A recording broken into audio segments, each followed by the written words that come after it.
জলঢাকা চরে তরমুজ চাষ করে লাভের আশা দেখছে চাষিরা। ময়নাগুড়ি ব্লকের অন্তর্গত আমগুড়ি গ্রাম পঞ্চায়েত এলাকায় জলঢাকা চরে কয়েকশো বিঘে তরমুজ চাষ হয়ে থাকে প্রত্যেক বছর।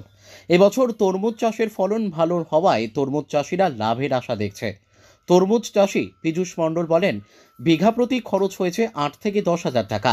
বর্তমানে 25 বিঘে তরমুজ চাষ করেছে পীযূষ মণ্ডল। দীর্ঘ কয়েক বছর ধরেই তিনি তরমুজ চাষ করে থাকেন জলঢাকা চরে। কিছুদিন যাবৎ আবহাওয়া খারাপের ফলে তরমুজের কিছুটা ক্ষতি হলেও বর্তমানে আকাশ পরিষ্কারই রয়েছে। তরমুজের প্রচণ্ড গরম ও রৌদ্রের তাপ পড়লে তরমুজ মিষ্টি ও সুস্বাদু হয়ে থাকে।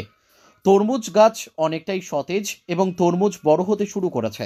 তরমুজ গাছে 2 থেকে 3 বার সেচ দিতে হয়। বর্তমান তরমুজের মূল্য বাজার রয়েছে 15 থেকে 20 টাকা কেজি দরে বিক্রি হচ্ছে তরমুজ। জলঢাকা চরের তরমুজ প্রধানত শিলিগুড়ি বিক্রি হয়ে থাকে। 25 বিঘা তরমুজ চাষ করতে পীযূষ মণ্ডলের খরচ হয়েছে 1,65,000 টাকা। তরমুজ চাষি পীযূষ মণ্ডল টানা 6 মাস জলঢাকা চরে তরমুজ দেখাশোনা করে।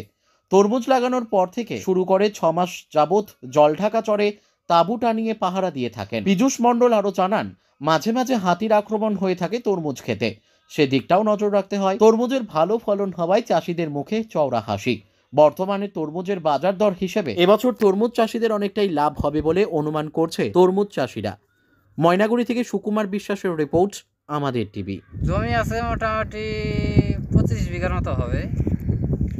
আর খরচ এদিকে মোটামুটি অনুমানিক আমাদের একটা হিসাব আছে, এদিকে 1,65,000 মতো খরচ হয়ে গেছে।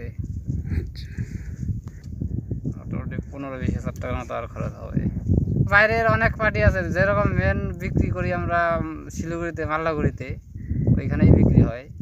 বিঘা প্রতি মোটামুটি ধরেন 9 থেকে 10,000 টাকা খরচ হয়। এখানে ফার্স্ট থেকে লাস্ট 6 মাস থাকতে লাগে, কারণ একবারে তো সেচ দেওয়া যায় না, 2 বারে সেচ দিতে লাগে। লাস্ট মানে মালটা যখন যাবে আর কি এখান থেকে জমির থেকে। কেজি বর্তমান কত করে চলছে? এটা তো 30 টাকা, 35 টাকা, 40 টাকা বিক্রি করতেছে। বোঝা যাচ্ছে যে লাভ হবে। আর